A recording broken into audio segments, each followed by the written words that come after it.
Inspire हॉस्पिटलचा मी खूप खूप धन्यवाद करतो। मी आणि माझी वाईफ आम्ही मुंबईवरून आलेलो आहे आणि याच्या अगोदर पण आम्ही मुंबईला IUI ट्रीटमेंट घेतली होती, पण ती आमची फेल गेली।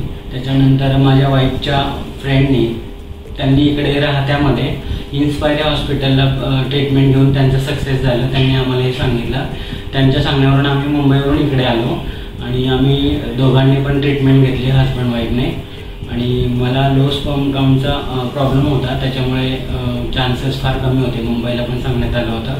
पण तरी पण आम्ही एक शेवटचा पर्याय म्हणून इथल्या डॉक्टरांना, मंजू मॅडमला आणि नितीन सरांना भेटल्यामुळे आम्हाला जरा पॉझिटिव्ह थिंकिंग आलं आणि रिझल्ट पण भेटेल असं आम्हाला स्वतःला आत्मविश्वास आला, म्हणून आम्ही इकडे ट्रीटमेंट चालू केली। त्याच्यानंतर आम्हाला बेबी बॉय झाला 1 वर्षामध्ये लगेच आणि फर्स्ट अटेम्प्टमध्येच आम्हाला यश भेटलं। त्यामुळे आम्ही खूप हॅप्पी आहे, मी आणि माझी वाईफ। त्याच्यानंतर इकडचा हॉस्पिटलचा स्टाफ खूप चांगला आहे, खूप केअरिंग आहे आणि विशेषतः म्हणजे डॉक्टर पण खूप चांगले आहेत इकडचे, असिस्टंट डॉक्टर देखील किंवा हॉस्पिटलचा स्टाफ म्हणा, सर मॅडम खूप काळजीपूर्वक लक्ष देतात आणि त्यांनी आम्हाला जे स्वप्न पाहिजे होतं तर त्यांनी आम्हाला फार छान स्वप्न आमचं पूर्ण केलं आणि आम्हाला बेबी बॉय झाला।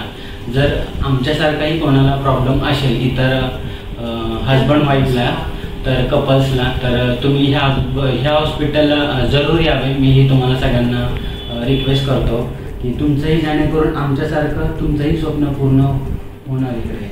ही फक्त तुम्ही पॉझिटिव्ह थिंकिंगने या इथे आणि एकदा व्हिजिट करा।